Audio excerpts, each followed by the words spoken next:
बिया गाड़ी देव घर के। भोरा ही से सभे निकले सज के सवार के। गाँव ही से फूल बिया गाड़ी देव घर के। भोरा ही से सभे निकले सज के सवार के। पछिया में गेरुआ सड़िया नीक लागेला। पछिया में गेरुआ सड़िया नीक लागेला। घुघुर वाला कांवर ले ले है बलमुआ बड़ा नीक लागेला।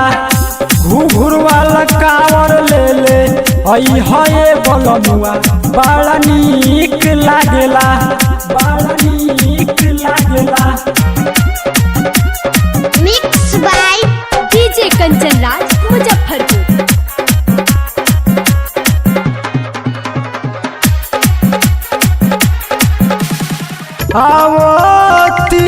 पल सरवो जाई संगे बाबा धाम जी। रउओ चली बाद में सोहाई मकई धान जी। आवतिया पल सरवो संगे जाई बाबा धाम जी। रउओ चली बाद में सोहाई मकई धान जी। बाबा के दर्शन बिना सब कुछ फीक लागेला। बाबा के दर्शन बिना सब कुछ फीक लागेला।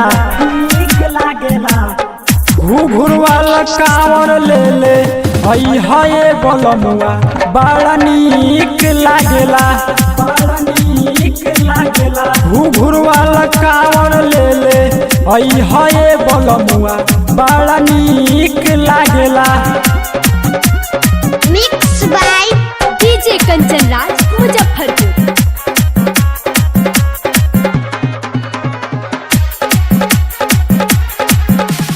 राइटर अच्छे जन करी आजकल जी।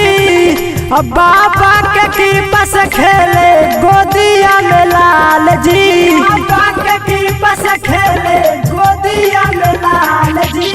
राइटर अच्छे जन करी आजकल जी। बाबा के कृपा से खेले गोदिया में लाल जी। गोदिया में लाल जी। पंकज प्रेमी के गावल गाना ठीक लागेला। पंकज प्रेमी के गावल गाना ठीक लागेला। घुघुर वाला कांवर ले ले है मुकेश बड़ी नीक